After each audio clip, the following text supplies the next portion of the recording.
Hola Gabriela, Hola, ¿cómo estás? ¿cómo estás Hola Gaby? a todas y todos, hola, qué gusto. Bueno, vamos a arrancar Gaby. Gracias por conectarte, por estar presente acá, por estar a disposición de esta charla, este conversatorio que iniciamos, ¿no? Como parte y desde la Dirección Nacional del Partido Comunista Congreso Extraordinario, que está dentro del Frente de Todos, y que estamos discutiendo un poco, ¿no? Sobre neoliberalismo y lawfare en general, pero en esta oportunidad para que nos cuentes un poquito cómo están enfrentando, ¿no? Toda esta situación de persecución política, ¿no? Y cómo los medios hegemónicos de la comunicación también inciden en la opinión pública y sobre todo en el Poder Judicial. Antes de darte la palabra para empezar a la exposición, para que nos cuentes, ¿no? Sobre el neoliberalismo, sobre todo, digamos, y puntualmente aquello que lo están a ustedes avasallando, ¿no? Con las políticas neoliberales de Lenín Moreno. Vamos a darle la palabra a Ezequiel Ladamo, que es nuestro secretario de Relaciones Internacionales del partido. Ese, si estás por ahí.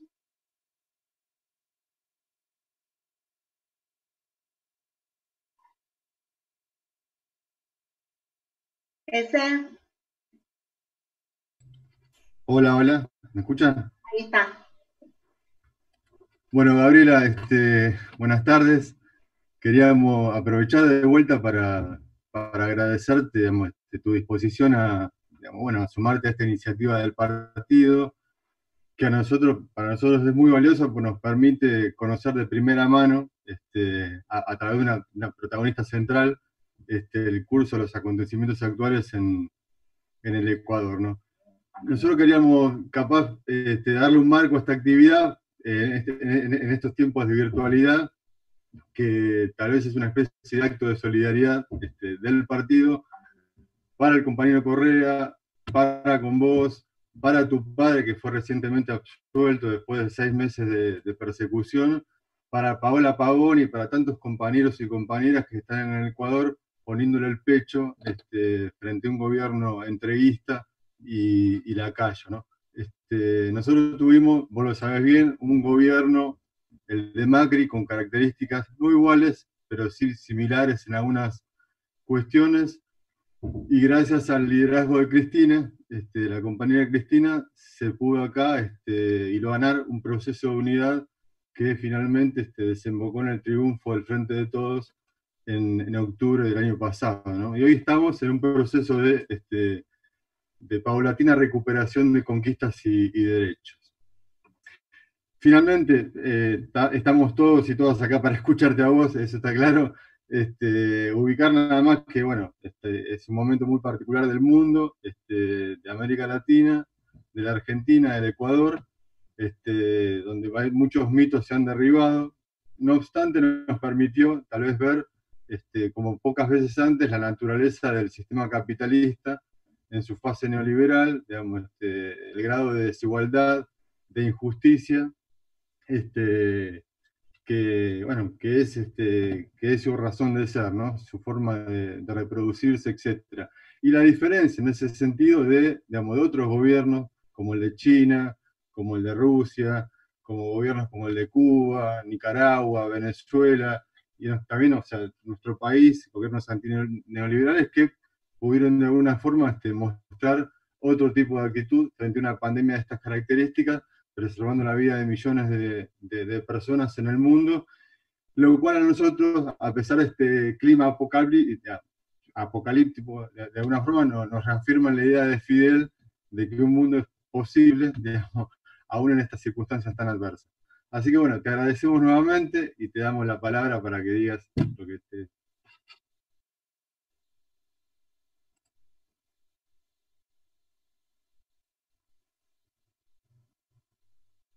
Bueno, Gaby, creo, creo que Gaby tiene el micrófono silenciado. Ahí está. Bueno, ahora vamos a darle, ahí está, vamos a darle la palabra a Gabriela Rivadeneira, una compañera que ha ocupado un cargo muy importante en Ecuador, la presidenta de la Asamblea Nacional de ese país y actualmente exiliada política.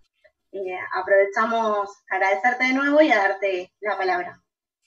Gracias, un saludo muy especial a todas y todos, Luciana, Ezequiel, gracias por esta invitación, gracias a todas y todos los integrantes del Partido Comunista, pues un abrazo muy fuerte desde acá, ahora desde México, pero siempre muy conectados con todo lo que pasa, es parte de la militancia latinoamericanista, tener este sentir de permanente comunicación y de interconexión entre nuestros pueblos y más entre la militancia, así que yo quiero agradecerles también las muestras permanentes de solidaridad. En realidad han sido momentos no solo duros que trae la crisis económica, la crisis sanitaria, etcétera, sino momentos muy duros en la política y en lo que hemos tenido que vivir durante estos años. Mientras yo les voy contando, ustedes van a ver una serie de similitudes, sin duda alguna, dentro de los procesos, y es que justamente todo esto obedece a formatos, ¿no? Desde la aplicación prácticamente de la doctrina Monroe en el continente americano, que le dio luz verde al gobierno de los Estados Unidos para marcar una injerencia directa en nuestros países,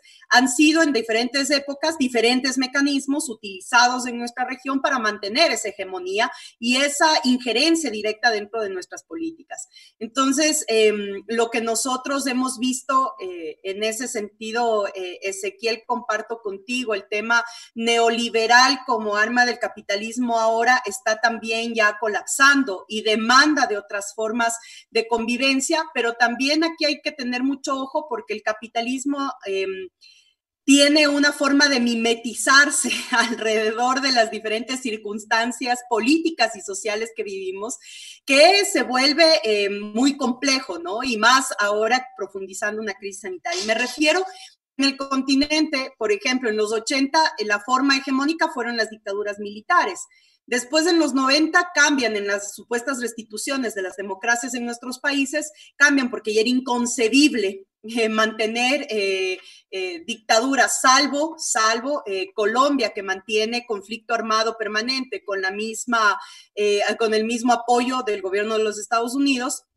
Todos los otros países conseguimos un tema de pacificación interna y de nuestras fronteras.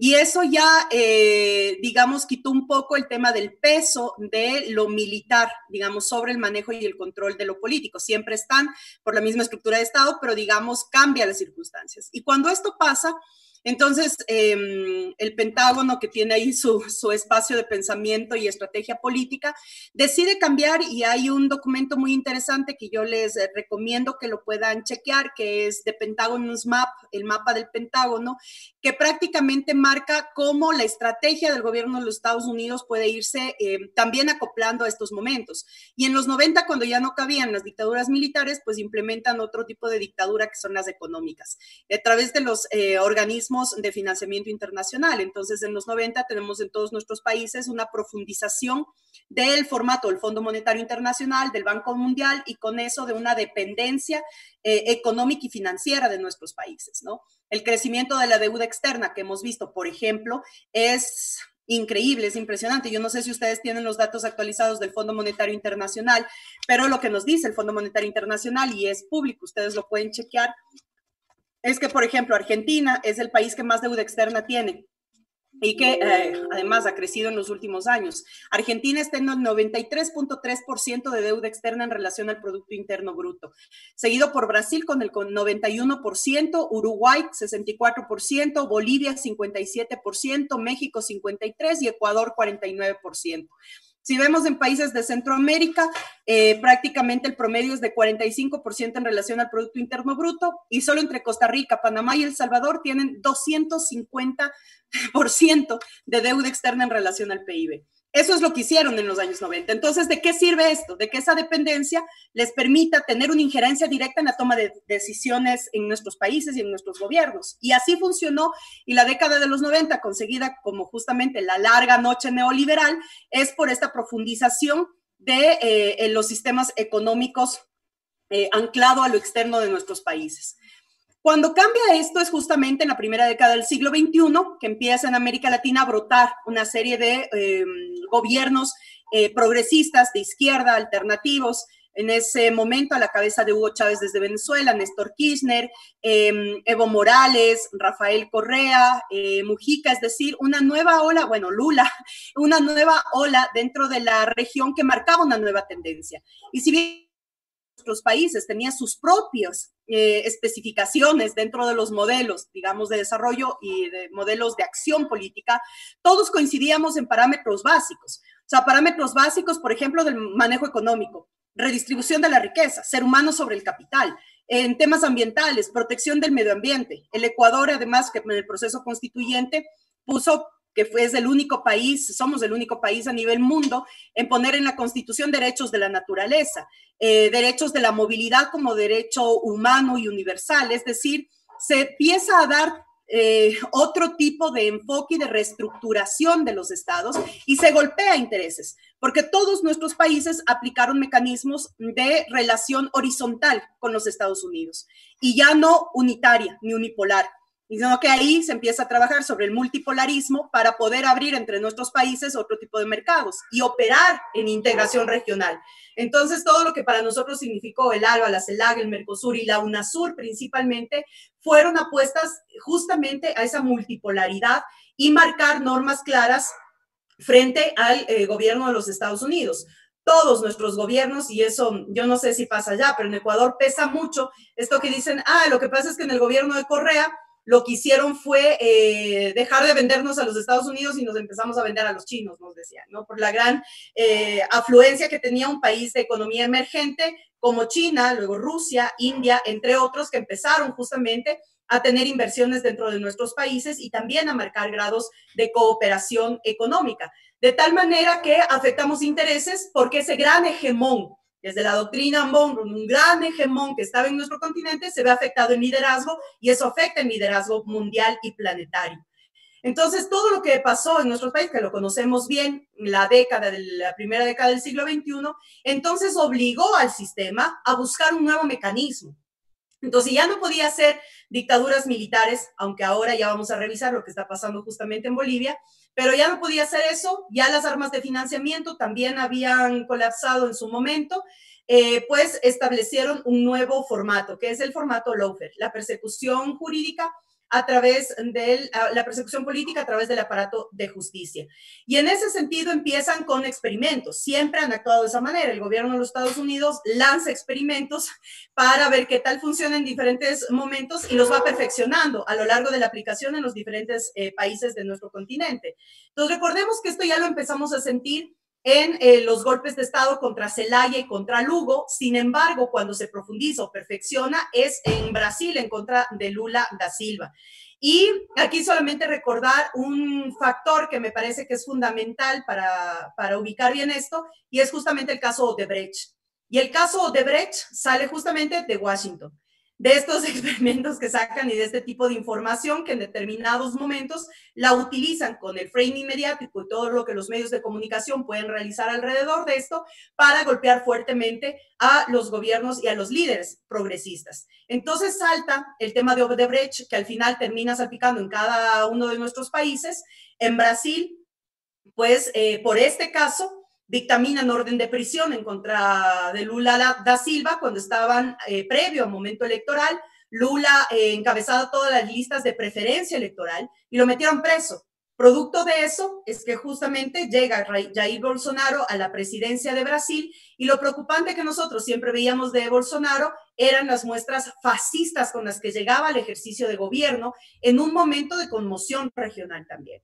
Entonces, aplicada esa fórmula y como funcionó, empezaron a aplicarla en Argentina en contra de la compañera Cristina Fernández de Kirchner, que, digamos, ha librado a ustedes más que nadie y mejor, muchísimo mejor que yo, pues hemos visto cómo ha librado una batalla judicial permanente, ella, sus hijos, su familia, su entorno, es decir, no no es solamente la persona que personifica el proyecto político, sino todo lo que pudiera quedar alrededor de ese proyecto político para tratar de desprestigiarlo a tal punto que la gente, las grandes mayorías, empiecen también a perder confianza en ese proyecto político.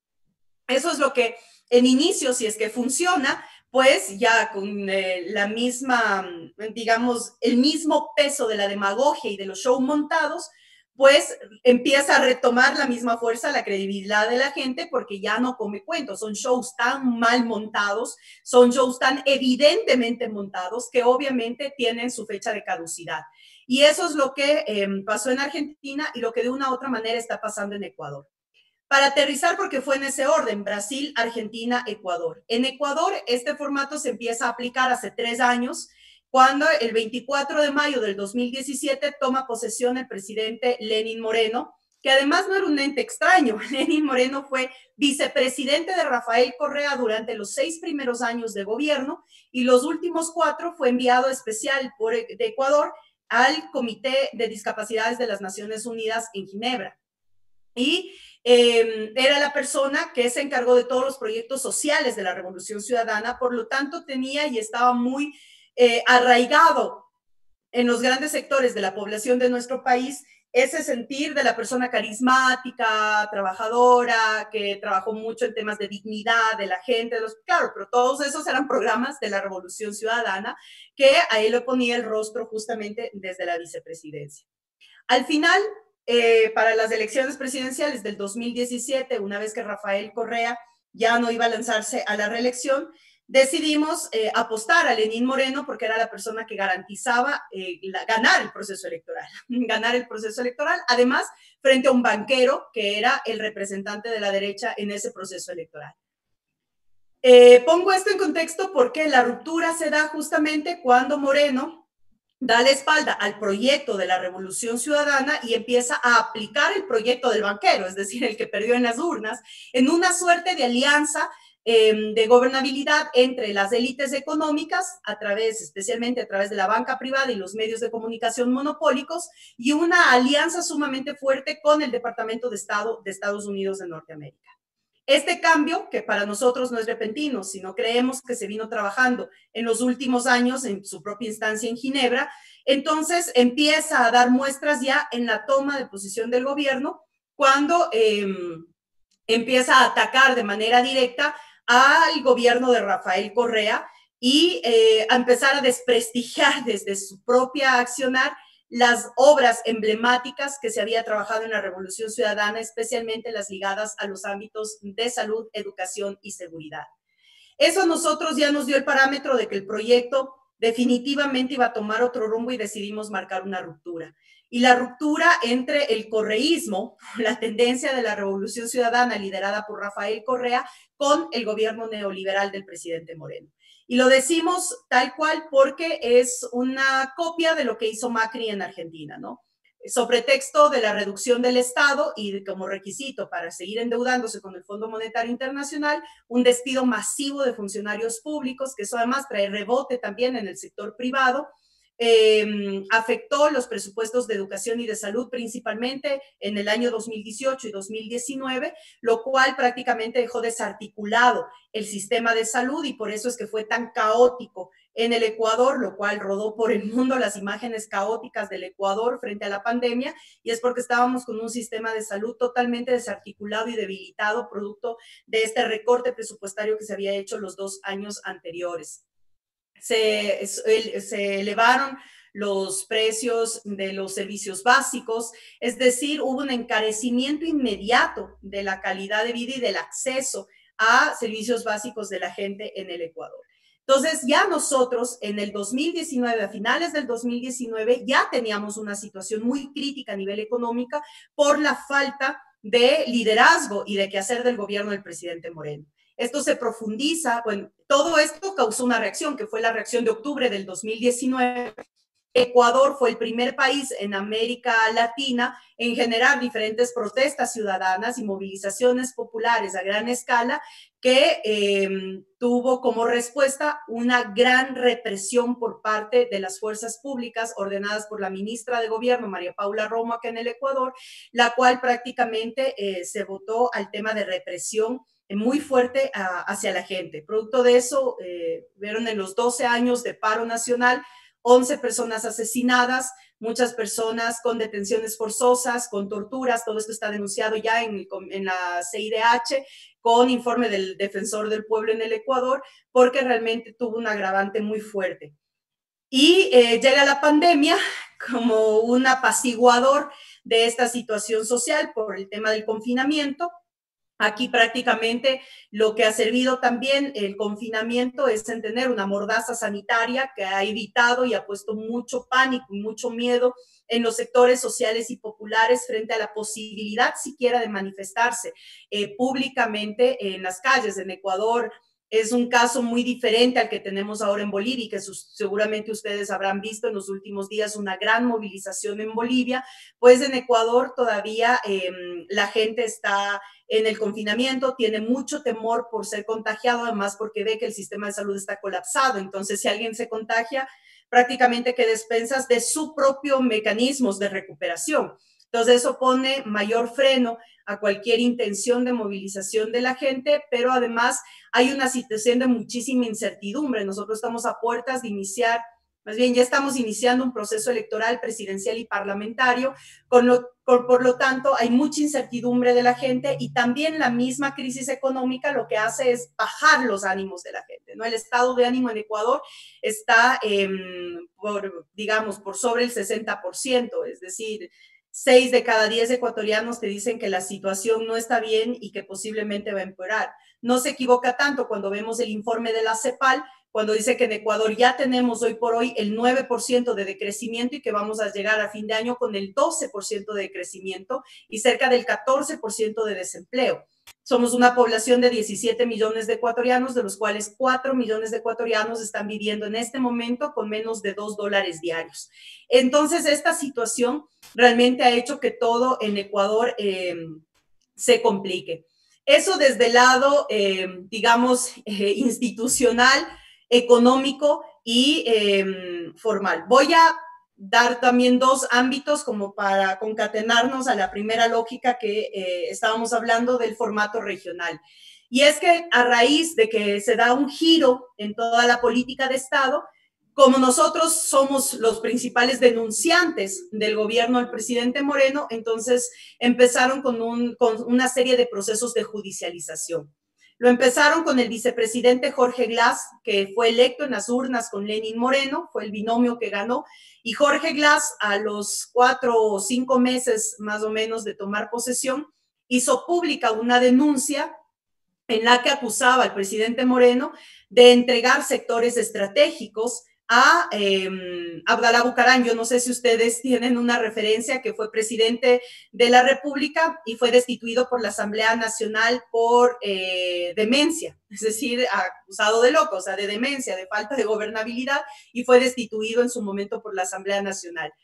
Este expresidente estuvo en Panamá durante cerca de 2 décadas y regresó al Ecuador por un acuerdo político con el gobierno del presidente Moreno, y su familia prácticamente fueron los primeros que hicieron uso de los sectores estratégicos. Ahora toda la familia Bucaram, empezando desde el ex vicepresidente hasta varios miembros de su familia, están acusados en el Ecuador en este momento por actos de corrupción en redes de insumos médicos en la época de pandemia. Entonces empieza este proceso. Jorge Glass, cuando hace esta denuncia pública, lo empiezan a judicializar y lo meten preso. Él ya va a cumplir 3 años en prisión sin que se le haya comprobado nada, absolutamente nada dentro de supuestos actos de corrupción. Lo de él está denunciado, incluso la CIDH ha pedido al gobierno ecuatoriano que se den medidas sustitutivas al vicepresidente Jorge Glass, pero estamos en esa disputa porque no hay mucha voluntad del gobierno ecuatoriano en darle medidas complementarias, sustitutivas, al vicepresidente Jorge Glass. Después empieza con Rafael Correa, Rafael tiene en este momento 30 procesos de investigación, de los cuales 14 son procesos judiciales penales. 2 de ellos tiene orden de captura. 2 de ellos han sido solicitados al Interpol, alerta roja. El Interpol ha rechazado de cajón la alerta roja, aduciendo que es temas no jurídicos, sino políticos, y por lo tanto la negativa del Interpol, lo que nos ha ayudado mucho para evidenciar lo que está pasando en el Ecuador. Y el último caso, en el que él recibe ya una sentencia de 8 años de prisión, con 8 años de prohibición de participación política, en un caso que sale inicialmente de Odebrecht. La noticia, cuando salió todo lo de Odebrecht, se acusó de que Odebrecht había financiado la campaña presidencial, la última campaña presidencial de Rafael Correa. Por lo tanto, empiezan un proceso de investigación. Luego se les cae porque nunca pudieron comprobar que Odebrecht haya financiado absolutamente nada del partido político, peor aún de una candidatura. Cambian de argumento. Pasaron a decir que ya no era Odebrecht, sino algunas empresas privadas que habían aportado a la campaña. Se desmonta también ese argumento y al final terminan acusando a Rafael Correa de influjo psíquico. Influjo psíquico, ese es el delito. O sea, Rafael Correa es culpable, con orden de prisión por 8 años, por tener influjo psíquico. Entonces, ese es prácticamente lo absurdo e irrisorio de los procesos judiciales. Por eso yo digo, y aquí, para hacerle un símil con lo que pasó en Argentina, prácticamente la principal prueba de acusación contra Rafael Correa es una libreta que contiene iniciales de nombres con montos, nada claro, que fue escrito por una ex colaboradora del presidente Moreno, que ahora actúa como testigo protegida del gobierno de Moreno, y esa es la supuesta prueba para la acusación que ahora tiene Rafael Correa. Aparte de eso, todos nosotros estamos con procesos judiciales, no por corrupción ni no por falencia del Estado, sino por actos políticos. Yo misma tengo un proceso judicial por incitación después de los hechos de octubre del 2019, y Paola Pavón, Virgilio Hernández y Cristian González son los 3 compañeros procesados por actos de rebelión en el mes de octubre. O sea, 3 compañeros, 3, intentaron dar golpe de Estado prácticamente en el Ecuador. Esa es la acusación principal, ¿no? Entonces, ahora el lunes, justamente pasado mañana, es la audiencia para determinar si este caso va a juicio o si es que prácticamente ya se archiva. En la lógica debería archivarse. Esperamos todos que así sea. Nuestros compañeros estuvieron presos 3 meses y a los 3 meses les dieron medidas sustitutivas. Los 3 tienen grillete electrónico. Paola es nuestra prefecta de la provincia de Pichincha, es una de nuestras dirigentes de la Revolución Ciudadana en Ecuador. Entonces, como ven, Ricardo Patiño, que seguramente muchos de ustedes lo ubican, fue nuestro canciller por muchísimos años de la Revolución Ciudadana, fundador de la Revolución Ciudadana.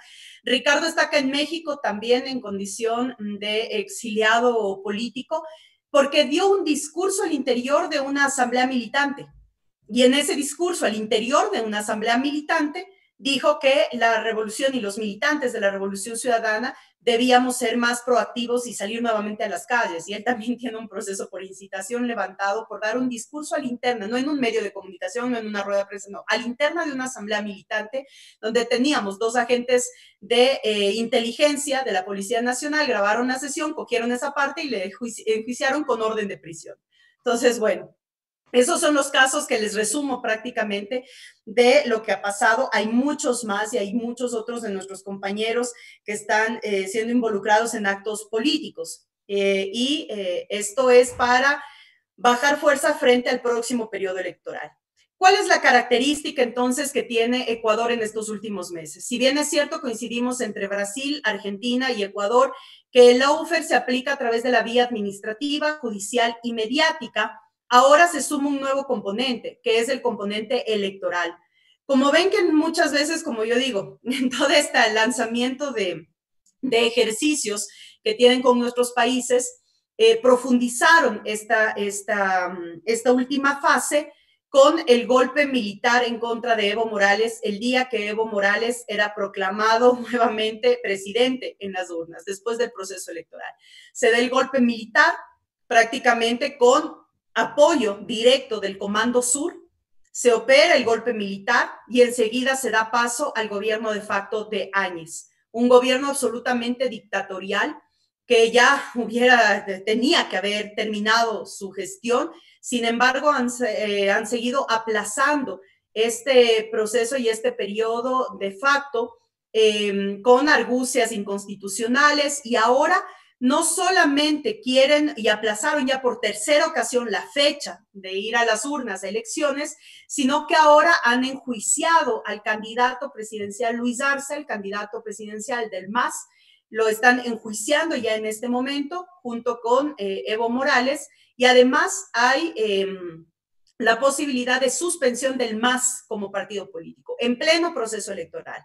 Entonces, claro, esto que de inicio entra con la luz verde, digamos, de la OEA, todo el aparataje que significa la OEA, pues ahora también pone en mucho cuestionamiento todo lo que son los organismos internacionales, que si bien es cierto, nosotros siempre hemos sido o hemos cuestionado mucho estos organismos, pues ahora se pone en evidencia, ya no solo para nosotros, los supuestamente esquizofrénicos con Estados Unidos y con sus armas de injerencia y de hegemonía territorial, sino que ya se vuelve en la práctica una afectación real a la estabilidad política, jurídica y económica de Bolivia. Y en Ecuador pasa exactamente lo mismo. La orden de prisión y la sentencia de 8 años contra Rafael llega a puertas del proceso electoral. Eso lo que hace es evitar que Rafael Correa pueda inscribirse como candidato a vicepresidente, que fue lo que había anunciado que estaba dispuesto a hacerlo. Y ahora hemos pasado todas estas semanas disputando en los órganos electorales frente a la suspensión del partido político. Ahora nos han habilitado, pero una suerte de doble trampa, digamos, desde el órgano electoral. Lo que quieren es anular esta semana. Mañana ya nosotros lanzamos nuestras propuestas para ir al proceso de primarias. Hasta la próxima semana tienen que darse los procesos de primarias en los partidos políticos, y luego de eso quedan ya los candidatos y candidatas para la inscripción de candidaturas. Es decir, estamos ahora ya en el proceso electoral. A las urnas vamos en febrero del 2021, entonces todo este proceso está siendo en este momento viciado de fraude desde el organismo electoral. Entonces ese es lo que tenemos ahora, tanto en Bolivia como en Ecuador, que agrava esta situación. Chomsky nos dice con absoluta claridad que estamos ante otro fallo masivo y colosal de la versión neoliberal del capitalismo, y que esto trae consigo, de la desesperación de aguante del sistema, toda una suerte de autoritarismos y de fascismos que se están ejerciendo en muchos de los países de nuestra región. Esto va anclado, no es gratuito, ni es que sea solamente una toma de posesión de gobiernos en nuestros países, sino que, como sabemos, esto está atado a intereses económicos que mueven la geopolítica. En nuestra parte sur del continente están los principales yacimientos de petróleo, y por eso es un absurdo bloqueo irracional económico que están aplicando en contra de Venezuela. Quieren colapsar Venezuela para tratar de obligar a dar un giro de timón que les permita nuevamente retornar a grandes petroleras transnacionales frente a los más grandes yacimientos de petróleo del mundo que se encuentran en territorio venezolano. Ustedes saben que tanto en nuestros gobiernos lo que se promovió muchísimo es el tema de nacionalización, por un lado, de recursos naturales no renovables, y por otro, de la implementación de empresas públicas para la administración de estos recursos. Eso fue también un golpe económico de las transnacionales que han estado en nuestros países durante décadas. Se encuentra en la triple frontera, se encuentra la mayor reserva de agua dulce. Bolivia tiene las mayores reservas de litio del mundo. Eso fue descubierto 1 año y medio antes de esta última elección presidencial. Por eso fue que justamente la arremetida es brutal, es fuerte. Eso movería la economía de gran parte de las nuevas tecnologías en el mundo. Entonces se encuentra justamente en territorio boliviano. Y toda la parte andina, Colombia, Ecuador, Perú, Chile, Argentina, tenemos reservas de oro, plata y cobre en el top 10 del mundo. Es decir, estamos hablando de toda una riqueza instaurada en nuestra región, que también se vuelve muy necesaria para que el hegemón vuelva a tener liderazgo mundial y planetario. Esa es el meollo del asunto. Eso es lo que verdaderamente se encuentra tras de toda esta suerte de persecución, de formato y de aplicación y profundización del sistema neoliberal de los gobiernos de turno. Entonces, la realidad, cuando nosotros nos ponemos a estudiar y ahora qué vamos a hacer frente a esta realidad, no es que resulte muy fácil, porque además todos estamos concentrados en nuestros propios países, cuando si no o sea, ahora una de las cosas imperantes es retomar el tema de la integración, porque si creemos que cada uno de nuestros países va a salir solo desde nuestros países, pues nos estamos equivocando de una manera muy fuerte, porque lo que nos pasa a nosotros está pasando en los otros países, y si no comprendemos que esto es un tema de formato regional, entonces estaremos fracasando desde nuestros propios territorios. Por eso para nosotros fue tan importante la ganancia de Alberto en Argentina, la ganancia de Andrés Manuel López Obrador en Venezuela, en México, porque se convierten justamente en esos dos polos de reconstitución de fuerzas progresistas en la región, que dan impulso definitivamente a evidenciar que ese fin de ciclo progresista que fue anunciado por los sectores de derecha hace 6, 7 años, pues no hay tal. Hay una reconstitución de fuerzas, no solamente neoliberales, sino también del progresismo. Y por eso es tan importante para nosotros esta reconstitución de este polo progresista. Pero además la claridad de que estos polos deben apostarle realmente a una integración que nos regrese nuevamente la mirada de lo que somos capaces de hacer en conjunto. También nos parece necesario en este momento ciertas apuestas, las que ha hecho la Internacional Progresista, el Grupo de Puebla, el Foro de Sao Paulo, en el sentido de debatir mucho sobre la economía, pero una economía que no esté sujeta al mercado, empezando por el tema del reclamo de las deudas externas, siguiendo por los impuestos a los súper ricos de nuestros países. Tercero, por la exigencia de pago de deuda fiscal, es decir, tenemos que empezar a reacomodar las economías locales, también mirando la salida de divisas y el fortalecimiento que han tenido en esta época las offshore y los paraísos fiscales. Entonces, la lucha ahí tiene que ser implacable, y en ese sentido, la claridad política que podamos tener al modelo económico también es clave. ¿Por qué? Porque eso nos permite restituir cierto mecanismo, cierto dinamismo al interior de nuestros países para que la economía popular y solidaria, la economía cooperativista y la propia estabilidad jurídica que tengan las inversiones, pues puedan realmente irse recuperando y evitar que tengamos una caída mucho más fuerte de la que estamos teniendo en este momento. Políticas de protección de empleo, de protección del medio ambiente, políticas de soberanía. Es increíble, yo no sé si alguno de ustedes ha mirado el movimiento militar norteamericano en Centroamérica y en Sudamérica en los últimos años, es impresionante. Se ha triplicado presencia militar norteamericana en nuestros territorios. Ecuador en la Constitución puso un candado. Nosotros no podemos tener ningún tipo de cooperación militar externa en nuestro territorio. Sin embargo, las Islas Galápagos, que son patrimonio de la humanidad, en este momento una de sus islas, que es San Cristóbal, funciona como portaaviones natural de vuelos militares norteamericanos con el pretexto de control de narcotráfico y de pesca ilegal. Es decir, retornó nuevamente una base militar al Ecuador teniendo prohibición constitucional. Y en ese sentido, todo el despliegue militar nos hace temer que en este momento lo de Bolivia podría replicarse en Ecuador, de ser el caso y de necesitar mantener el control por parte de las élites económicas, y ahí es donde se vuelve imperante no solamente el tema de la solidaridad internacional, sino de las reflexiones profundas sobre nuestros sistemas de democracia. Definitivamente la institución burguesa y la democracia liberal quedaron cortos, ya son obsoletos para el desarrollo de nuestras sociedades y de nuestros pueblos, y hoy también estamos debatiendo muchísimo sobre qué tipo de democracia queremos tener, qué tipos de democracias vamos a implementar para un mayor empoderamiento de nuestras poblaciones.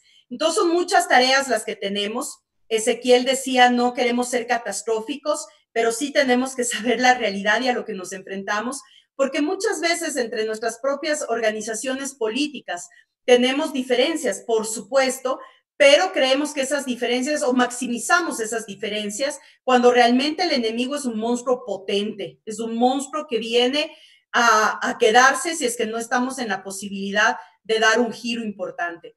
Entonces, ahora nosotros estamos peleando mucho en Ecuador porque se respete el proceso electoral, porque podamos participar como correísmo dentro de este proceso electoral. Hemos formado un frente, buen ejemplo nos de Argentina en el tema de formar un frente de organizaciones sociales y políticas. Hoy ese frente se llama UNES, que es el Frente de la Esperanza. El lanzamiento fue hace un poco más de un mes y medio, se sigue fortaleciendo en los diferentes territorios del país y es a raíz de eso que vamos, a pesar de que tengamos problemas con el partido, pues vamos en este paraguas de organizaciones sociales y políticas a anclar las candidaturas del correísmo para este proceso electoral.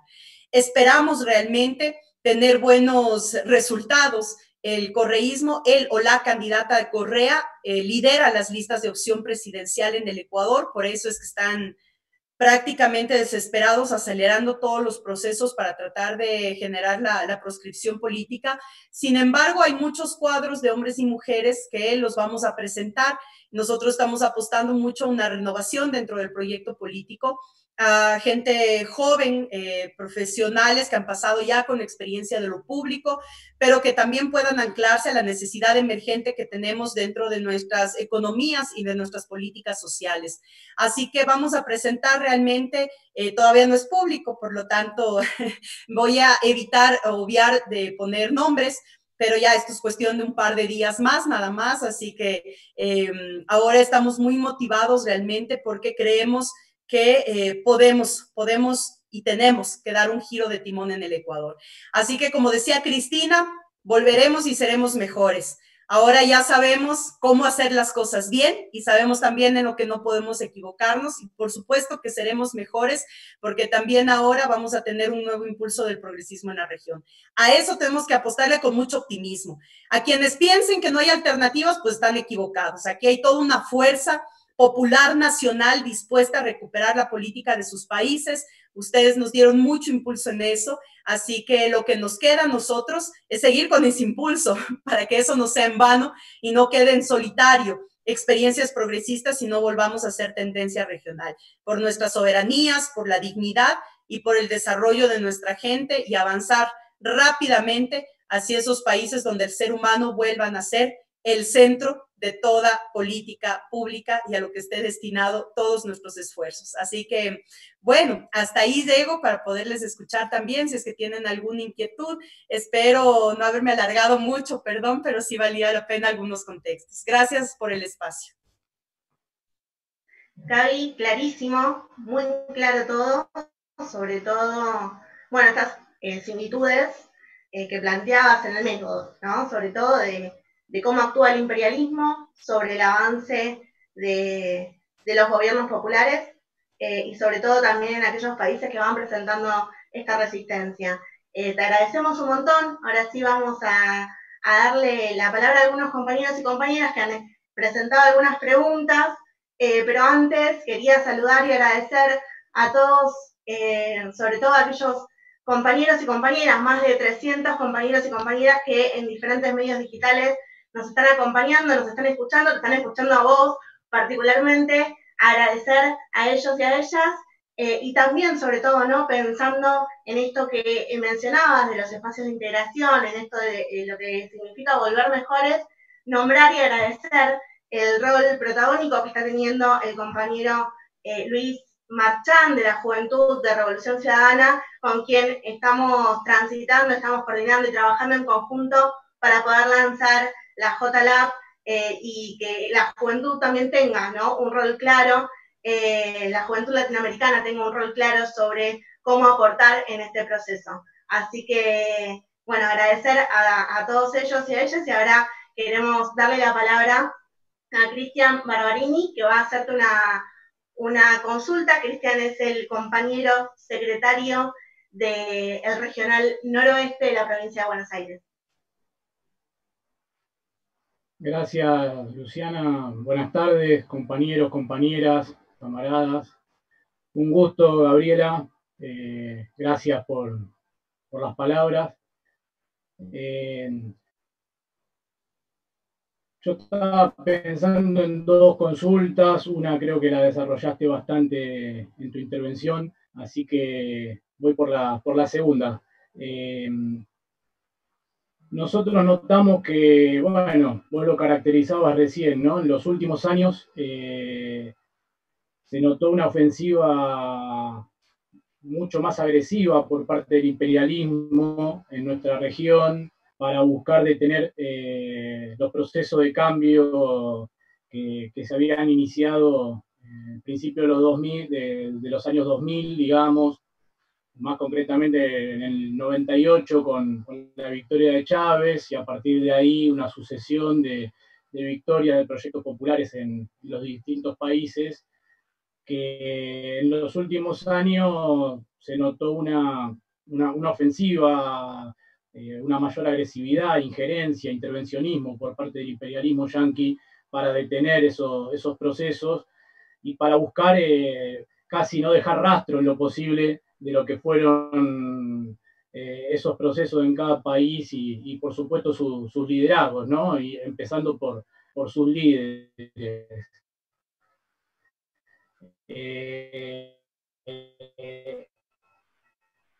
En particular, se dio esto, leía sobre el proceso electoral que está abierto en Estados Unidos, esto de que el resultado todavía está abierto, que hace unos meses parecía que la victoria de Trump era inevitable, hoy por hoy no está tan claro, se está hablando de una posible victoria demócrata, pero a la vez me acordaba de algo que decía Cristina, que estando con Fidel en Cuba cuando asumió Obama, Fidel le había dicho que el gobierno de Estados Unidos era un sistema, más allá de quién era el presidente, ¿no?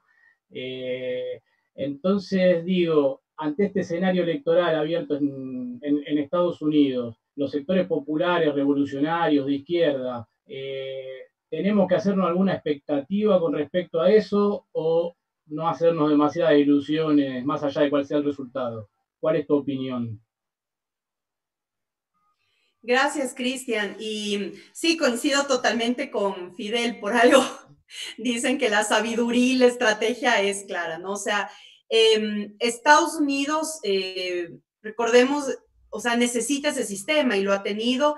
Yo hacía mención a la doctrina Monroe como un hito de injerencia en nuestra región, pero desde ahí hasta la fecha han tenido diferentes mecanismos según los presidentes, unos más fuertes, otros más light en la política regional, pero siempre con la misma necesidad del hegemón económico. Todo lo que mueve es la economía. La geopolítica se mueve por las relaciones económicas del mundo.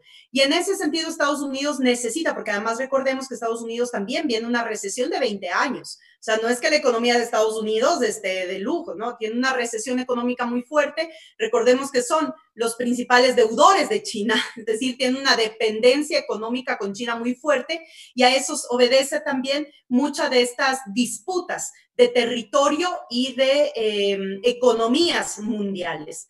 Entonces, yo creo que solamente una persona con la claridad de Sanders podría dar cierto giro, cierto quebranto, digamos, en ese sistema.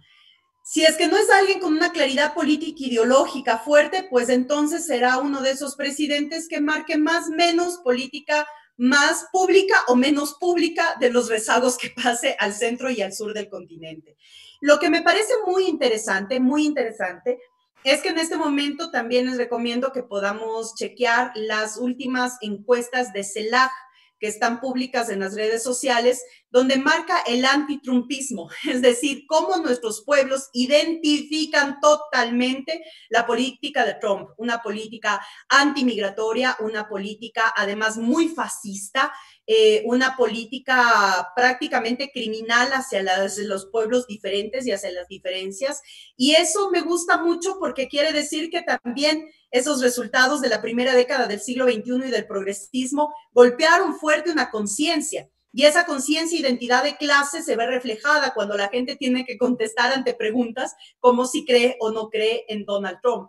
En nuestros países, donde principalmente esa visión del superior, que lastimosamente nos dejó mucho los procesos de colonización, mucho más en los países andinos, procesos de colonización permanentes, donde nosotros, si pasamos de un eurocentrismo a un norteamericanismo, entonces prácticamente que ver en los indicadores que la mayoría de la gente contesta que está en contra de la política de Donald Trump, créanme que es un motivante para saber que estamos en otro momento de la historia también. Entonces, bueno, hay que ver qué es lo que pasa en las elecciones. En Estados Unidos se polariza totalmente estos sectores fascistas con otros sectores que están exigiendo otro tipo de política, pero sí, es un sistema del que tengamos rezagos muy fuertes. Por eso es que debe interesarnos siempre lo que pase en el norte para saber cómo prepararnos, para ver qué tipo de arremetida vamos a tener al sur, pero será ese sistema el que tengamos que ir combatiendo, ¿no? Muchas gracias, Gaby. Ahora vamos a darle la palabra a Verónica Chafari. Vero es una de nuestras compañeras que actualmente se desempeña como directora general de las mujeres en el municipio de Avellaneda, que es uno de los municipios del Regional Sur de la provincia de Buenos Aires.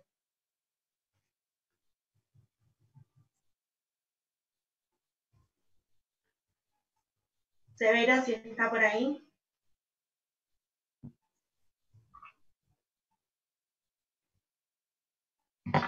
Ahí justo me acaban de avisar que se le cortó la comunicación a Vero, así que vamos a darle la palabra entonces a Fernando Vera.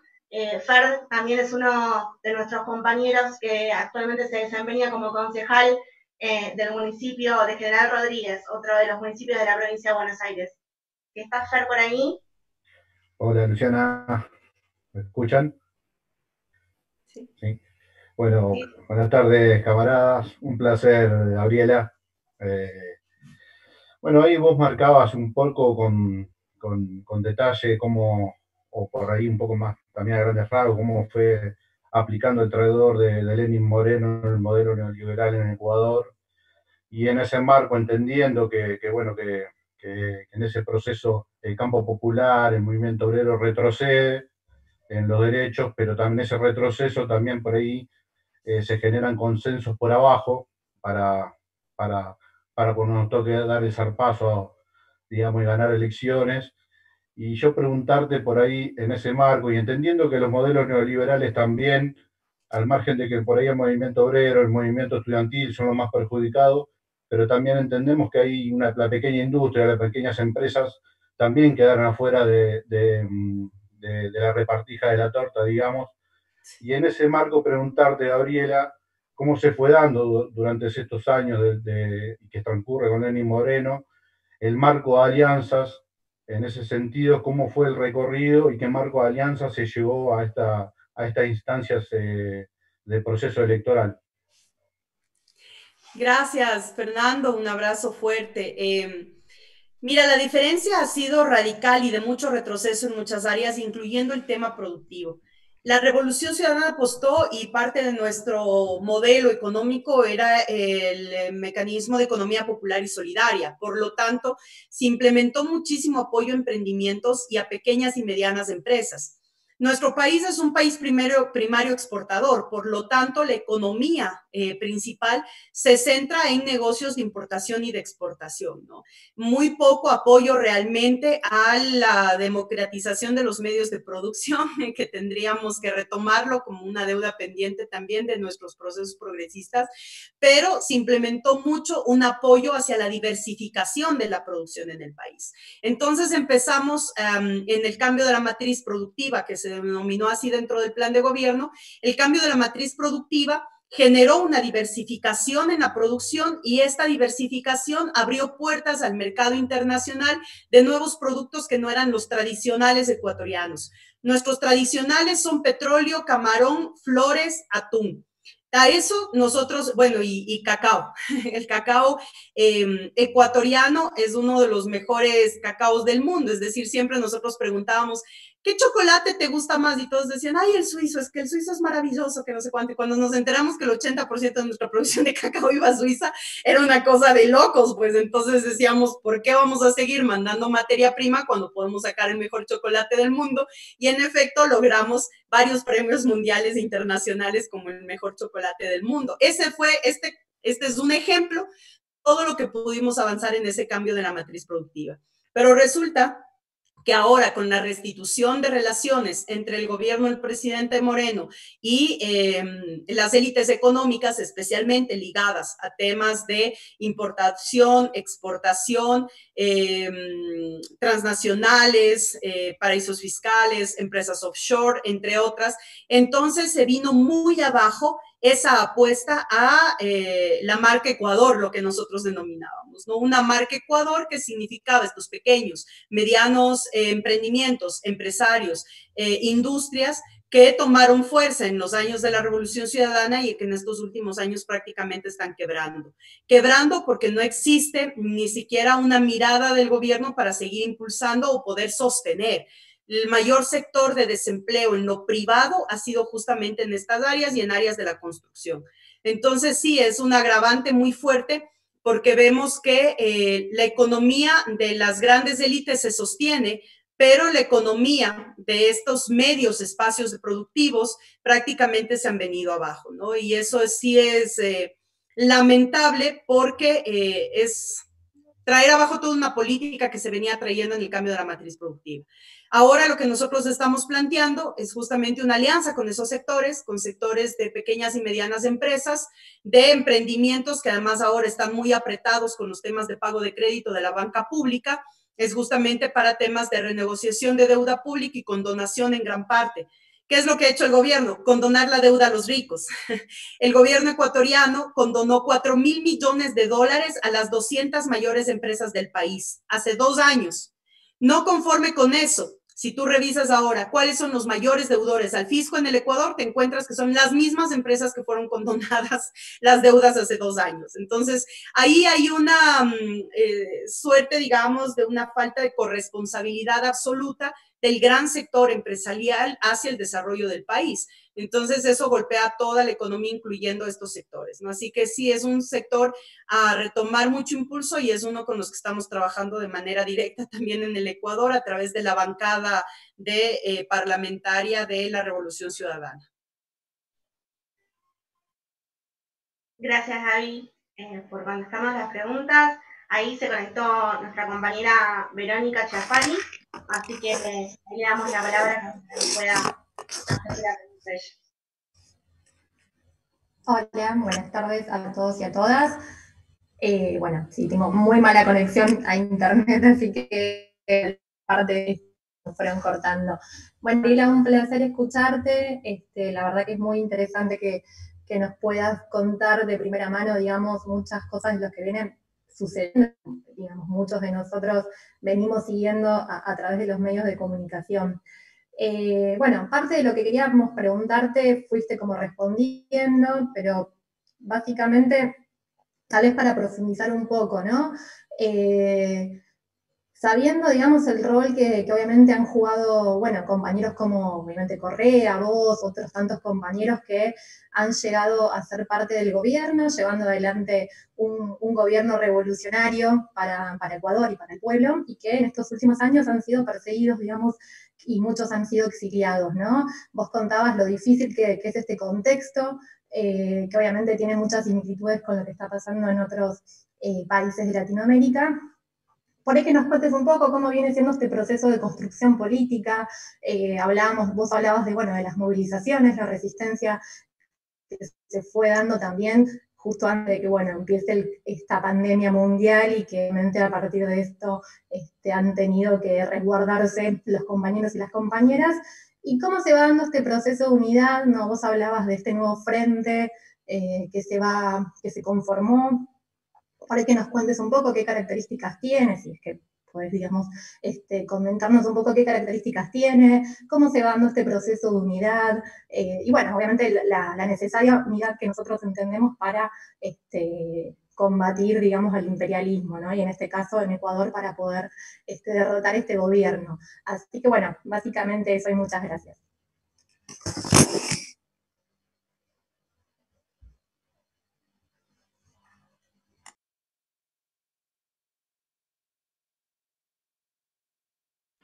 Gracias. Sí, gracias, Verónica, un gusto, un abrazo fuerte. nuestra historia, digamos, a ver, ¿cómo nace el proyecto de la Revolución Ciudadana? Porque claro, mucha gente ahora nos dice, pero con todo lo que han pasado, debería estar la gente en las calles, un poco como lo que está pasando en Bolivia. En Bolivia, unas marchas multitudinarias en estos últimos días, justamente por el tema de la necesidad de retornar a un Estado de Derecho. ¿Cómo es posible, nos dicen, que en Ecuador no esté pasando algo similar? Y es que nosotros también, ahí voy a contar un poco los pros y los contras del proceso de organización popular. La Revolución Ciudadana llega en el 2006 y en ese momento, con el liderazgo de Rafael Correa, se conforma lo que es la organización política de Alianza País, como eso, como una alianza de sectores sociales y populares que en ese momento se unían alrededor de la figura de Rafael Correa y donde se origina el proyecto de la Revolución Ciudadana. Entonces, comento este antecedente porque es muy diferente a lo que ha pasado en todos los países de nuestra región. Es decir, la Revolución Ciudadana no tiene una historia directa de militancia. Quienes nos sumamos éramos militantes de otras organizaciones y partidos políticos. Entonces, depusimos esas organizaciones para sumarnos todos al proyecto de la Revolución Ciudadana, que nació en el 2006. Entonces, desde ahí, ya en el ejercicio de gobierno, para nosotros, nuestro sujeto histórico siempre fue el ciudadano y la ciudadana. O sea, el proceso histórico para nosotros era justamente cómo reestructurar el Estado y que en esa reestructuración del Estado, uno de los sectores protagonistas sea la ciudadanía. Y en eso avanzamos mucho y avanzamos hacia muchos temas bastante innovadores. Participación ciudadana, temas de silla vacía, presupuestos participativos, entre otros. Pero es decir, se institucionalizó esa participación y esa construcción de lo social. Recién en el 2013 nosotros ponemos como fortalecimiento de este sujeto histórico el tema del concepto de poder popular. Pero ya en ese momento empezaba prácticamente una agresión muy fuerte al proyecto político que no logró consolidar en sí mismo una nueva visión de lo que necesitábamos se puede impartir en la sociedad. Digo, necesitábamos de esta visión del proyecto nacional y popular, de mayor empoderamiento, de defensa social de las políticas públicas, etc. Entonces, con esto lo que quiero decir es que nosotros fallamos y tuvimos una falla que creo que no solo fue en el Ecuador, sino en varios de nuestros países, y es en el tema de apostarle, al igual como fue para nosotros política de Estado, el cambio de la matriz productiva, debió haber sido política de Estado el cambio de la matriz cultural. Sin embargo, tuvimos expresiones muy puntuales sobre esos cambios simbólicos y de paradigmas del desarrollo, pero no lo profundizamos y eso nos costó y fue una debilidad al momento ya de que pasó todo lo que ha pasado en estos últimos 3 años y que tenemos muy poca respuesta. La clase media no consolidada, generada por los procesos de redistribución de la riqueza en el Ecuador, 2 millones de ecuatorianos salieron de la pobreza, una clase media no consolidada. Ahí ustedes tienen un genio en esto que lo hace muy didáctico, muy metodológico, que es Juan Pablo Feynman, que es justamente el que habla de los desclasados, de esa clase media que no es ni una ni otra, y que siempre la aspiracional hace olvidarse de dónde viene, y nos metimos prácticamente una clase media al consumo. O sea, no pudimos acompañar esa transición económica y cuando las familias empezaron a mejorar su condición económica, se metieron a un sistema de mercado de consumo. Y ahí prácticamente perdemos oportunidades, porque ese sector se convierte en los primeros detractores de los procesos cuando hace falta algo en ese mecanismo de consumo. Entonces, seguimos manteniendo esta lógica del sistema capitalista que te dice que cualquier mejoramiento en tu vida es parte de tu esfuerzo particular, del esfuerzo individual. Obviamos que hay gran parte de un esfuerzo público, que hay políticas públicas que ayudan a que tu esfuerzo individual realmente pueda mejorar tu condición de vida, y ahí es cuando convertimos a una clase media en los primeros detractores de los procesos progresistas en nuestros países.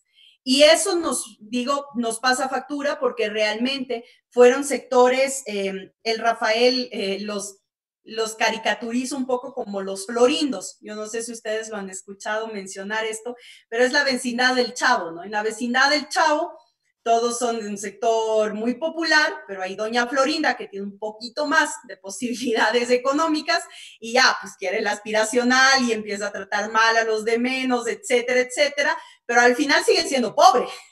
Al final es eso, pero eso es aspiracional y eso con lo que te juega el mercado. Entonces el Rafael los caricaturiza como los florindos, aquellos realmente que se volvieron en cómplices o en segundos de todo este armatoste del neoliberalismo. Entonces, sí, digo, son cosas que las hemos ido observando muchísimo en este tiempo como parte de los procesos de autocrítica. Sabemos que este es un tema que tenemos que retomarlo con emergencia, trabajar sobre el cambio de la matriz cultural. Eso tiene que ver mucho con la politización nueva de la sociedad. Nosotros hemos dejado de politizar. Nos estamos politizando nosotros todo el tiempo, pero esa politización no está aterrizando a los grandes sectores populares para comprender cómo funciona el sistema, cómo funciona mínimamente el sistema y contra qué estamos combatiendo todas y todos nosotros. Entonces, es quitar esa carga patriarcal, esa carga además que viene con mucho clientelismo por parte de la política en nuestros países y dar un giro en ese sentido para lograr que nuestras sociedades realmente puedan conseguir una conciencia de clase mucho más clara, más establecida y mucho más activa en la defensa de nuestros países y de nuestros procesos, ¿no? Entonces, sí, estamos por ahí, ese es parte de nuestros objetivos, especialmente acá con Ricardo Patiño, estamos muy clavados en eso, en ver cómo vamos a generar un mecanismo del poder dual para trabajarlo con mucha fuerza en el Ecuador. Estamos estudiando mucho sobre eso y escribiendo un poco sobre esta situación. Y ahora el Frente tiene una identidad de progresista de izquierda, ¿no? Y siempre hay que ponerlo así, porque ustedes saben que también el progresismo de derecha puede hacernos mucha afectación, o sea, dentro de estas actualizaciones que tenemos de manera permanente, la derecha no se queda quieta y ahí están un montón de buqueles que quieren hacer pesca a río revuelto y que de pronto les termina resultando y de pronto tenemos nuevos fascistoides en nuestra región que están socapados por estos nuevos progresismos sin saberlos identificar claramente. Entonces, es un frente de organizaciones progresistas de izquierda sociales donde está la red de maestros, está la red de los servidores públicos de la salud, están los estudiantes universitarios, los sectores agrícolas y pesqueros del país. Es decir, hay una confluencia muy interesante sobre este frente y algunas organizaciones políticas de carácter nacional que se adscriben también a los principios del progresismo. Entonces, por ahí va más o menos la identidad que tiene UNES, la Revolución Ciudadana es parte de ese frente y bueno, realmente esperemos que esta apuesta pueda trastocar la realidad política, económica y social del país. Gracias, Gaby. Si estás de acuerdo, quedan algunas preguntitas más de unos compañeros y compañeras, así que, bueno, queremos darle la palabra a Josefina Curá, que es de la provincia de Entre Ríos. Hola camaradas, hola Gabriela, muchas gracias por charlar con nosotros. Teniendo en cuenta el rol de los medios hegemónicos de comunicación, que como vos bien mencionabas hace un rato, han sido y siguen siendo en muchos países de América Latina una de las patas fundamentales, tanto para las campañas de desestabilización en contra de los gobiernos y los líderes populares, como para la invisibilización, justificación o legitimación de las políticas neoliberales que aplican los de derecha en contra de los pueblos. ¿Qué pensás vos sobre la construcción de nuevas herramientas comunicacionales que permitan incidir en la opinión pública y que generen pensamiento crítico en la sociedad? Gracias, Josefina, y correcto, o sea, no hay que olvidarnos que los medios de comunicación monopólicos nacen de las élites económicas y están íntimamente relacionados. Argentina y Ecuador tuvimos un factor muy común en tiempos muy comunes, que fue la lucha por la ley de comunicación y cuánto la ley de comunicación permitía justamente democratizar los espacios de la comunicación. Y en Ecuador esto nos sirvió para dar fuerza, porque aquí prácticamente lo que existía eran los medios de comunicación privados, los monopolios de la comunicación. Nosotros hicimos dos actos, digamos, que golpeó fuertemente y eso jamás nos van a perdonar. El uno, separar los intereses de la banca de los intereses mediáticos. Textualmente, ningún dueño o accionista de la banca podía ser dueño o accionista de un medio de comunicación. Y no tienes idea de eso cómo golpeó, porque aquí los dos emporios de la comunicación eran los dos emporios de la banca privada. Entonces, eso tuvo mucho impacto en nuestra crisis del feriado bancario del 99, cuando prácticamente los medios de comunicación minimizaron lo que fue el feriado bancario y fue la crisis económica más fuerte que ha tenido el Ecuador hasta, bueno, hasta la de ahora. Entonces, nosotros separamos claramente esos intereses y el otro fue el tema de la creación o dar digamos, distribuir las frecuencias, no solamente a privados, sino nacieron medios públicos, recién en nuestra época nacen medios públicos y medios comunitarios, que son los medios alternativos. Entonces, en ese sentido, para nosotros fue importante como estos gestos simbólicos de rompimiento de esos monopolios, porque además bajó muchísima la credibilidad de los medios monopólicos. Si bien es cierto, todavía siguen siendo los más vistos o los más escuchados, la gente, aunque los vea, ya cree menos en lo que está viendo y escuchando. Digo, eso es bueno porque de una u otra manera te permite buscar otro tipo de información y no ser tan ingenuo al momento que estamos escuchando una de las noticias.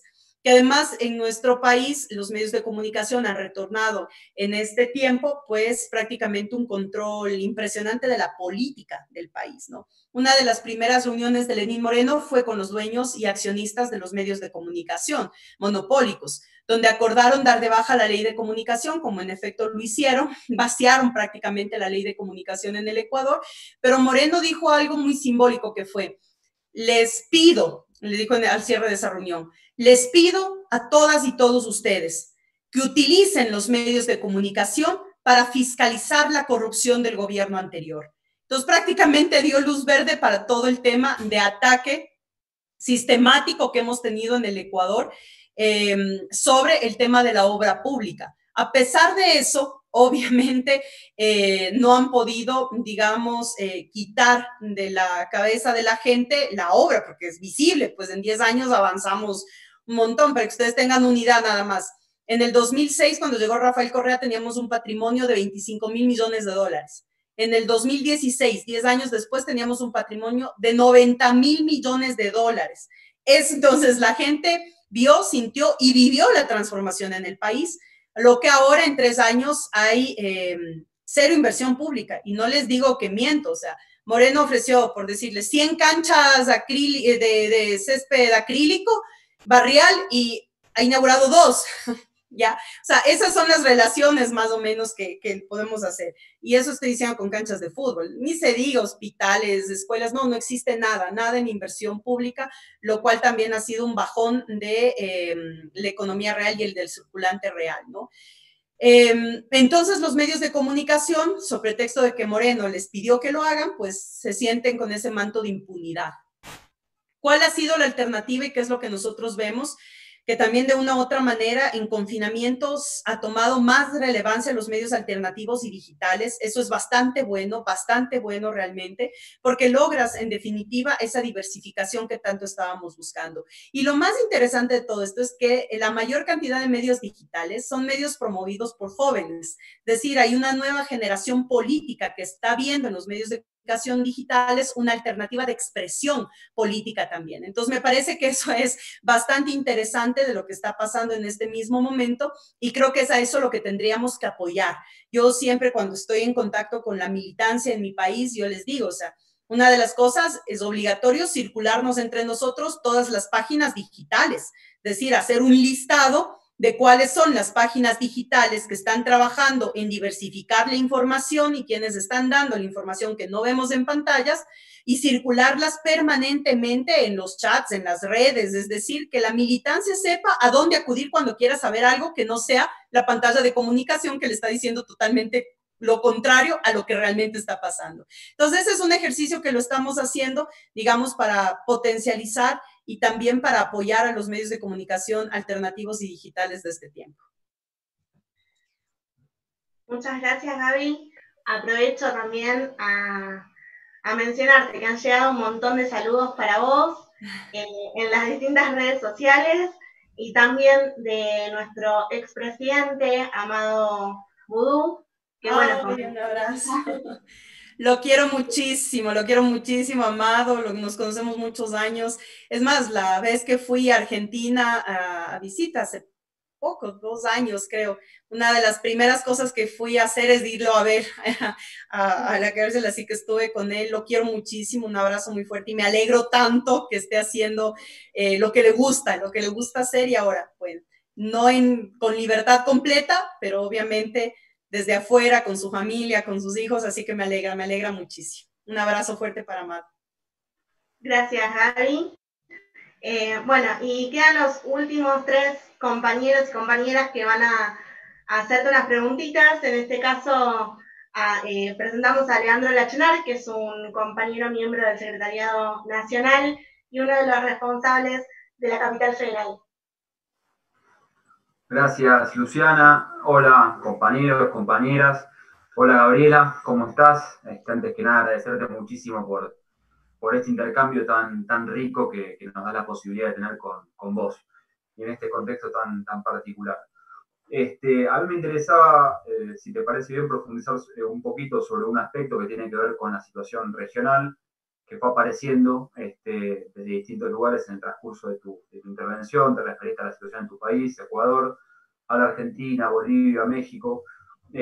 Quizás me interesaba preguntarte y profundizar un poquito en relación a la situación regional y a qué posibilidades ves vos en este contexto de generar una nueva avanzada del progresismo en la región y cuáles son los elementos que te parece que pueden jalonar ese proceso de retomar la iniciativa de las fuerzas del campo popular a nivel regional. Gracias, Leandro, y esto es fundamental, o sea, como yo decía, si bien es cierto, Argentina y México se convierten en esos polos de reconstitución, no es que les corresponda a ellos solucionarnos la vida a toda la región, pues tiene que ser justamente un esfuerzo colectivo del progresismo en saber cómo volvemos a generar una ola progresista en la región. Y en ese sentido yo creo que también tenemos que ser mucho más sabios, maduros y estratégicos al momento de enfrentar la situación actual que estamos enfrentando. Una de las falencias que hemos tenido es justamente los millennials, es decir, las nuevas generaciones que están clavadas en los medios digitales y que para nosotros se nos ha hecho muy complicado saber cómo llegar desde lo político. Es decir, si la ciudadanía en general está apática de la política en estos momentos, ¿qué vamos a esperar de los millennials, de los que crecieron con los referentes de Lula, de Néstor, de Evo y de Rafael, todos los días viéndolos como sus presidentes? Y ahora yo creo que también en el caso ecuatoriano, el golpe fuerte que ha tenido el sistema educativo y los medios educativos para nosotros son una oportunidad justamente para evidenciar frente a esta generación, a esa generación que, si bien es cierto, son derechos adquiridos, no todo puede ser parte de esos derechos cuando no hay voluntad política de respetarlos como tal. Entonces hay una naciente de sectores de colegios, de universidades, que ya se están poco a poco organizando frente a la realidad educativa. Entonces yo creo que ahí tenemos, por ejemplo, que saber cómo llegar a este sector, cómo llegar a los jóvenes del campo, de la ruralidad, cómo llegar a los jóvenes que están en situación de desempleo. Veía los informes, son 200 millones de jóvenes en el continente en situación de desempleo. Es realmente complejo lo que estamos viviendo, porque eso promueve una serie de otras irregularidades sociales, o sea, ha habido un rebrote nuevamente de consumo, un rebrote de microtráfico, un rebrote en el tema de trata de personas. Es algo que nos está llamando mucho la atención en cuanto también al uso de las plataformas digitales para trata de menores, que es algo que tenemos que ponerle mucho ojo ahora. Entonces te digo, necesitamos un tema urgente de saber llegar a esos sectores, porque de una u otra manera, en los pasados, los 45, 50 años, tenemos conciencia o se tiene conciencia de cómo han sido los gobiernos antes de los nuestros. Es un poco más fácil de digerirlo y más fácil de compararlo ahora. pero sí hay un gran sector, y tomando en cuenta que nuestras sociedades son jóvenes, son sociedades jóvenes, es cómo llegar a esos sectores. Y ahí tenemos el reto y lo estamos construyendo a través de apuestas educativas, apuestas ambientalistas, apuestas feministas, es decir, poder ingresar por temas de interés particular para ir generando a través de este interés particular un interés mucho más global del problema social. Entonces, es difícil, es complejo, pero ahí necesitamos mucha sabiduría y mucho intercambio también entre nosotros, ¿no? ¿Qué es lo que está funcionando para saber qué es lo que podemos compartir? Porque es un sector que terminamos en gobierno siendo débiles y que hasta ahora no sabemos cómo mejorar o empoderarlos un poco más dentro de su realidad. Entonces yo creo que ahí recae mucho de este nuevo mecanismo de integración y de apuesta al progresismo, ¿no? O sea, si dejamos que estos millennials coman el cuento de que un banquero, como tiene mucha plata, puede mejorar la vida porque va a robar menos y va a tener mejores asesores y por lo tanto todo el mundo es más fácil, entonces vamos a estar fritos, porque entonces los estamos convirtiendo en presa fácil de ese pescar a río revuelto, ¿no? Esa polarización entre izquierda y derecha que existe dentro de nuestros países, que ha sido profundizada por los medios de comunicación y el manejo comunicacional, ahora te hace ver que lo light es lo mejor. Y lo light totalmente un engaño. Lo light es una profundización de esa falta de discusión y de la falta de representación política más absurda que podemos tener en este tiempo. Por eso yo sí insisto mucho en politizar, perdón. Si politizamos adecuadamente, si politizamos nuestros hogares, politizamos nuestros barrios, politizamos nuestros colectivos, entonces estamos seguros de que esa conciencia nos va a llevar a votar bien en las urnas o a accionar mejor en nuestros colectivos y en nuestros sectores sociales. Entonces sí, uno de los retos que tenemos obviamente es politizarnos más y con eso politizar más hacia afuera también. Muchas gracias. Gracias. Gaby, ahora vamos a presentar a Noelia Calabraza, que es una de nuestras compañeras al frente, ¿no?, de la construcción de la provincia de Santa Fe.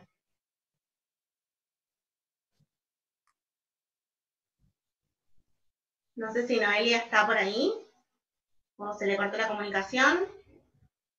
Bueno, seguimos entonces con Estefan Listener, que es una de nuestras compañeras del municipio de San Isidro, de la provincia de Buenos Aires. ¿Qué tal? Acá el compañero. Bueno, Gabriela, un gusto tenerte en esta charla. Hola, camaradas. Bueno, vos hablabas mucho de la importancia de la integración y quería preguntarte puntualmente, o si querías profundizar, en cuál es el rol de países de la región como Argentina y con gobiernos antineoliberales para aportar en la restitución de la democracia en Ecuador. Muchas gracias. Gracias, Estefan, muchas gracias. ¿Cuán diferente sería si estuviera la UNASUR realmente? Recordemos que la UNASUR tuvo un rol protagónico y con Néstor a la cabeza de un montón de altos a las violaciones de nuestros sistemas de democracia, ¿no? Y entre esos, yo nunca voy a olvidar y por siempre nuestra gratitud profunda a Néstor y a Cristina por haber actuado de manera emergente frente al intento de golpe de Estado y magnicidio que querían perpetuar contra Rafael Correa en el 2011.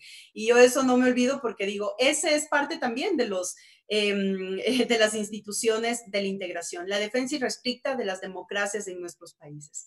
Ahora, insisto que en solitario es muy difícil hacerlo, pero es muy importante tener la voz. Cada vez que Alberto hace una mención sobre nuestros procesos y que yo sé que es complejo también porque tiene una suerte también de diplomacia internacional en los momentos en los que está viviendo la Argentina de mucha complicación también económica, entendemos cuál es la situación. Pero cada vez que Alberto da un mensaje o puede mirar hacia los países de la región, realmente es un sacudón para todos, creo yo. Y eso es lo que tenemos que seguir haciendo, seguir promoviendo no solamente de ellos, sino también de nuestras organizaciones políticas y de nuestras organizaciones sociales. Insisto, la solidaridad es parte fundamental de la integración y la mejor acción es justamente el tema de la solidaridad. Ahora me parece que viene un empujón que puede ser determinante.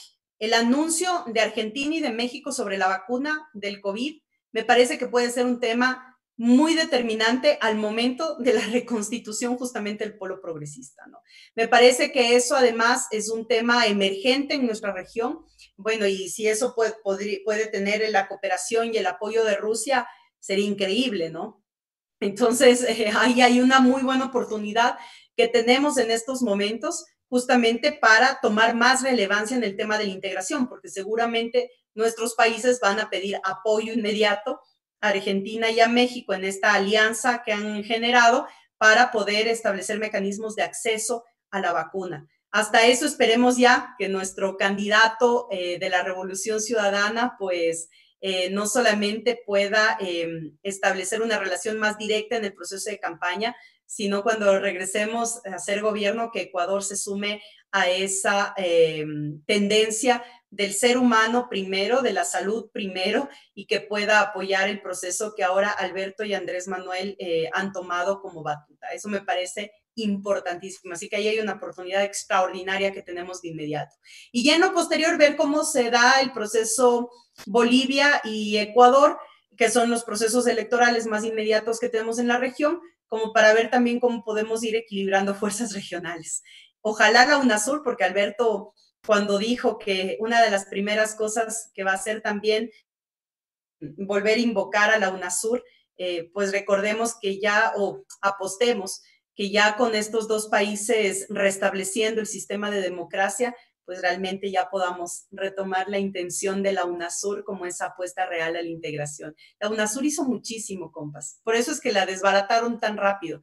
La Comisión de Salud de la UNASUR logró el tema de la negociación de medicamentos en conjunto, y eso bajó costos indiscutiblemente y les dio un golpe fuerte a las transnacionales farmacéuticas.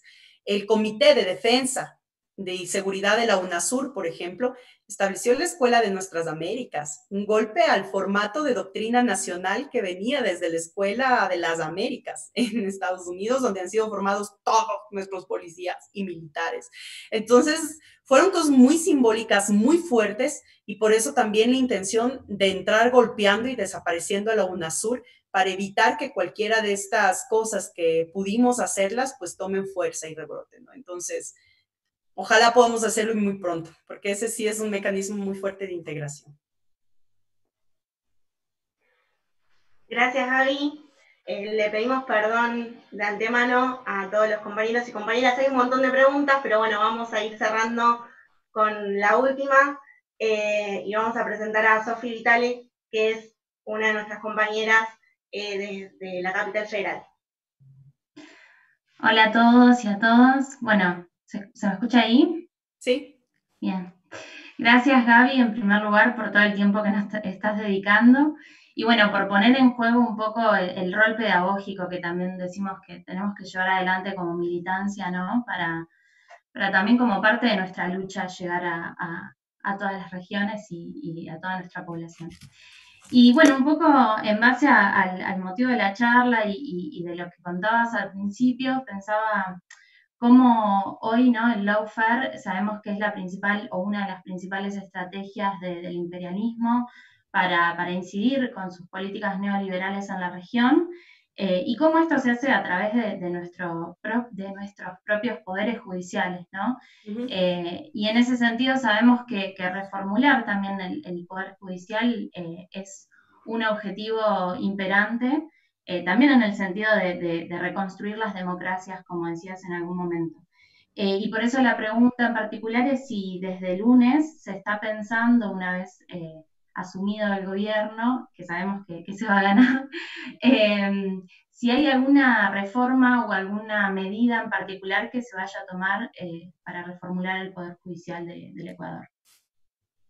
Gracias, Sofía. Sí, y por supuesto que hay que hacer una reestructuración institucional total. En Ecuador jugaron mucho a descorreizar, y con esa palabra de descorreizar, lo que han hecho es desinstitucionalizar al Estado. Y en ese sentido, pues, hay que hacer una apuesta fuerte a una nueva reestructuración que involucre justamente la estructuración del aparato judicial. Bien sabemos que la persecución política está en el campo de lo político, y que lo judicial es una herramienta para esa judicialización, pero esto es correlación de fuerzas. Entonces, el objetivo fundamental es cambiar la correlación de fuerzas políticas para lograr una transformación jurídica, judicial, electoral, es decir, en todos los aspectos que puedan restituirse en el marco del Estado de Derecho y en lo que manda la Constitución.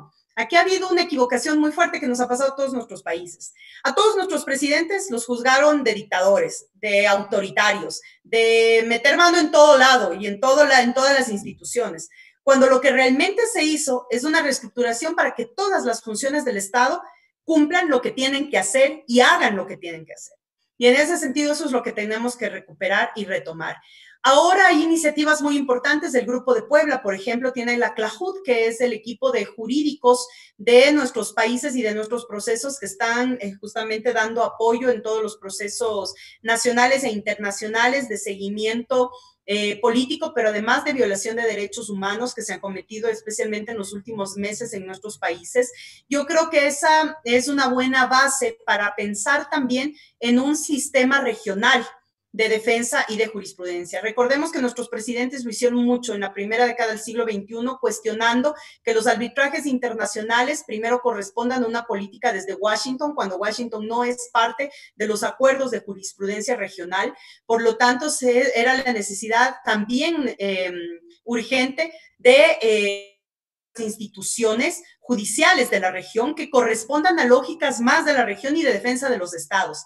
Es increíble como el 80% de los fallos en estos juzgados se lo hace a favor de las transnacionales y en contra de los estados. O sea, hay un movimiento de juego económico brutal en estas cortes que tenemos instauradas en la región. Entonces yo creo que sí, que tiene que haber una reestructuración en los aparatos de justicia y en general una reestructuración de las instituciones del Estado, pero también tenemos que apostarle a esta protección regional, ¿no? Y digo protección basándonos en la realidad de los países y de nuestros pueblos. No estoy refiriéndome a un tema de protección particular o partidista, sino un tema de velar por el interés de los recursos de los estados. Y en ese sentido, pues, ojalá también podamos avanzar a eso. Pero eso es una propuesta que empezó y que está en vigencia y yo creo que tenemos que retomarla con mucha fuerza, al igual que el Banco del Sur, que quedó ahí como una gran ilusión que ahora nos hubiera ayudado muchísimo, muchísimo en esta crisis económica y sanitaria que está viviendo la región. Entonces, no los nombro solo con nostalgia, sino los nombro como pendientes. Son los pendientes que tenemos que retomar cuando ya se restablezcan los estados de democracia en nuestros países.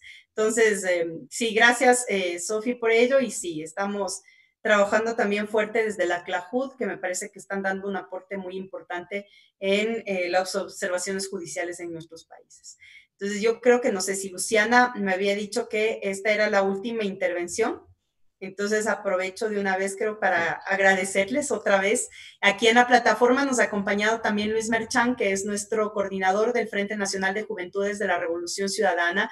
Yo quiero felicitarles a todos por haber tomado el impulso del ELAP juvenil. Me encanta y justamente ahora Luis me estaba comentando sobre ya el lanzamiento oficial del ELAP juvenil. Estoy muy contenta por ello, realmente muchos éxitos en ese nuevo espacio de formación, capacitación y de intercambio político. Yo siempre a las órdenes ahí, son temas que me apasionan muchísimo, así que estoy muy contenta por ese paso de integración de las juventudes a nivel de toda nuestra región. Eso es un paso importante. Así que para que vean que la integración se da en todos los aspectos y que solo requiere de actitud. Y yo quiero felicitar esa actitud. Así que gracias nuevamente a ustedes por darme este espacio, por aguantarme tanta laraca, como digo que se me pegó mucho lo de parlamentaria, ahora ya todos los que pasamos por esos espacios nos embalamos con temas, nos emocionamos y se nos va el tiempo, pero les agradezco mucho a todas y todos ustedes por la paciencia, por escucharnos, por permitir también intercambiar no solo temas de reflexiones políticas, sino de comentarles lo que está pasando en nuestro país, pedirles que siempre estén pendientes de nosotros, porque realmente las vulneraciones y violaciones de derechos humanos están todo el tiempo vigentes en el Ecuador. Lo digo con mucha tristeza, porque es grave los retrocesos que estamos teniendo en democracia. Ojalá esto nos sacuda a todos para tratar también de repensar en nuevos mecanismos de construcción popular, nacional, pero sobre todo en nuevos mecanismos de integración y de interrelación. Así que, bueno, aunque sea catastrófico el escenario que se nos presenta, pues bueno, siempre hay alternativas. Nuestro sur siempre ha estado dando alternativas. Y cerrar con esta imagen que a mí me gusta mucho, ¿no? A veces vemos una montaña y parece gigante, y llegar a la cima se vería casi imposible de lo lejos que está.